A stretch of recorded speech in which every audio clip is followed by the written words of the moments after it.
Ya Allah yang Maha Rahim, kami bersyukur atas kasih dan kerahiman-Mu yang tak terbatas. Pada hari ini kami berkumpul untuk merenungkan hidup dan kesaksian Santa Faustina Kowalska yang Engkau pilih menjadi Rasul Kerahiman Ilahi. Bukalah hati kami ya Tuhan, agar kami mampu mendengar suara-Mu melalui kata-kata dan pengalaman Santa Faustina. Ajarlah kami untuk percaya penuh pada kerahiman-Mu dan untuk menjadi saksi kasih-Mu di tengah dunia yang haus akan pengampunan dan pengharapan. Utuslah Roh Kudus-Mu untuk membimbing permenungan ini dan doa-doa kami, agar kami tidak hanya memahami, tetapi juga menghidupi pesan kerahiman ilahi dalam hidup kami sehari-hari. Santa Faustina, doakanlah kami. Yesus, Engkaulah andalanku, terpujilah Engkau kini dan sepanjang segala masa. Amin.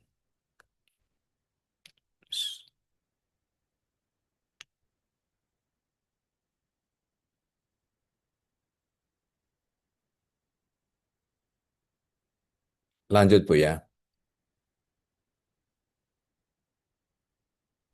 Iya, Romo, silakan Romo. Saudara-saudariku, tema yang saya ambil hari ini, kerahiman bagi pendosa, harapan dalam luka, in the footstep of Santa Faustina. Apa yang dikatakan Santa Faustina berkaitan dengan kerahiman bagi pendosa? Yang pertama, dari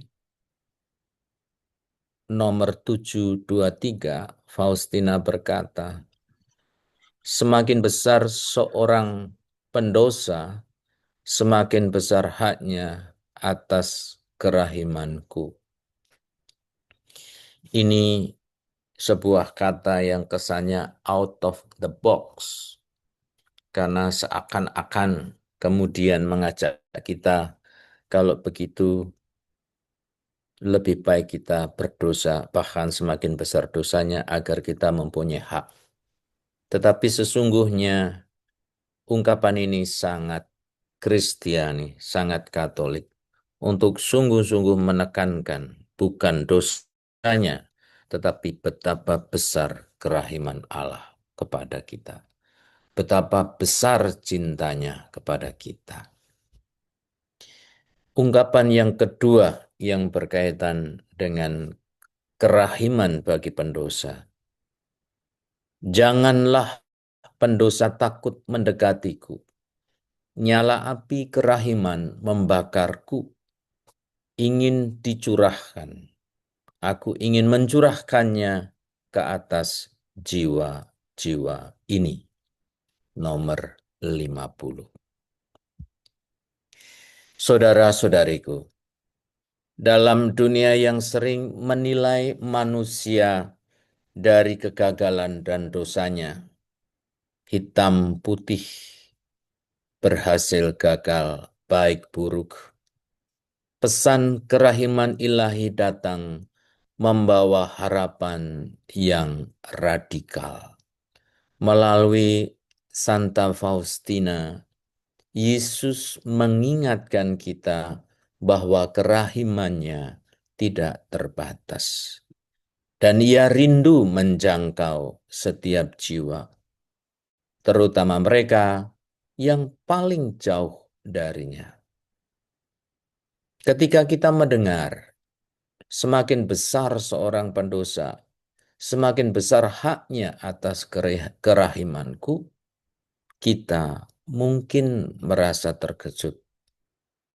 Tetapi inilah inti dari kabar gembira, di mana dosa bertambah banyak, di sana kasih karunia menjadi berlimpah-limpah. Dari Roma 5 ayat 20. Sekali lagi, undangan utamanya bukan kemudian logikanya Mari kita berbuat dosa sebanyak mungkin, tetapi betapapun besarnya dosa kita, kalau kita sungguh-sungguh ingin kembali kepada Tuhan, pintu kerahimannya selalu terbuka lebar. Allah bukanlah hakim yang jauh dan siap menghukum, tetapi Bapa yang penuh kasih yang berlari menyambut anak-anaknya yang hilang. Seperti dalam perumpamaan anak yang hilang. Yesus datang bukan hanya untuk orang benar, melainkan untuk orang berdosa. Kerahiman ilahi bukan sesuatu yang harus kita layakkan, tetapi anugerah yang diterima dengan kepercayaan dan kerendahan hati. Santa Faustina mencatat bahwa Yesus berkata, kerahimannya adalah nyala api yang ingin dicurahkan. Ini mengungkapkan satu hal penting. Allah tidak hanya rela mengasihi, tetapi ia rindu mengasihi. Ia rindu mengampuni, menyembuhkan, dan memulihkan. Dalam kegagalan, ketakutan, dan bahkan saat kita merasa dingin secara rohani, kita selalu bisa kembali ke sumber kerahiman ini melalui sakramen tobat, korongka, kerahiman ilahi, atau hanya dengan sekedar berdoa, Yesus, Engkaulah andalanku. Jesus, I trust in you.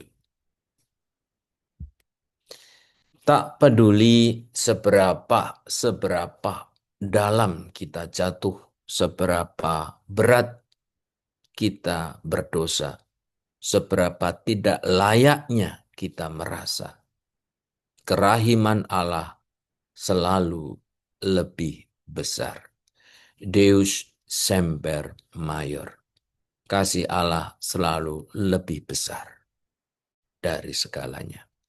Mari kita datang kepadanya dengan kepercayaan, bukan dengan rasa takut. Karena kerahimannya bukan untuk orang suci, tetapi untuk kita semua orang berdosa. Sekali lagi, dari Santa Faustina. Biarlah para pendosa yang paling besar pun menaruh harapan pada kerahimanku. Mereka memiliki hak istimewa untuk percaya kepada kedalaman kerahimanku. Marilah kita berdoa. Tuhan Yesus yang penuh kasih,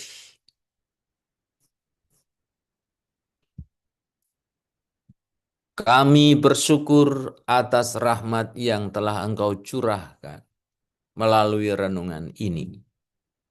Kami bersyukur atas teladan hidup Santa Faustina yang dengan rendah hati dan setia mewartakan betapa besarnya kerahiman-Mu bagi umat manusia.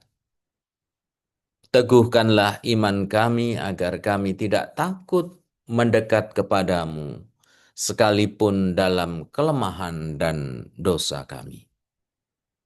Ajarlah kami untuk mempercayakan hidup kami sepenuhnya kepada kerahiman-Mu, kerahiman ilahi-Mu, dan menjadi saluran kasih dan pengampunan-Mu bagi sesama kami. Semoga semangat kerahiman ilahi meresapi hati, pikiran, dan tindakan kami setiap hari. Bimbinglah kami untuk selalu berkata dengan penuh iman, Yesus, Engkaulah andalanku. Dalam nama-Mu yang kudus, kami berdoa. Amin. Dan semoga saudara-saudari sekalian senantiasa diberkati dan dilindungi oleh Allah yang Maha Kuasa, Bapa dan Putra dan Roh Kudus. Amin. Terima kasih.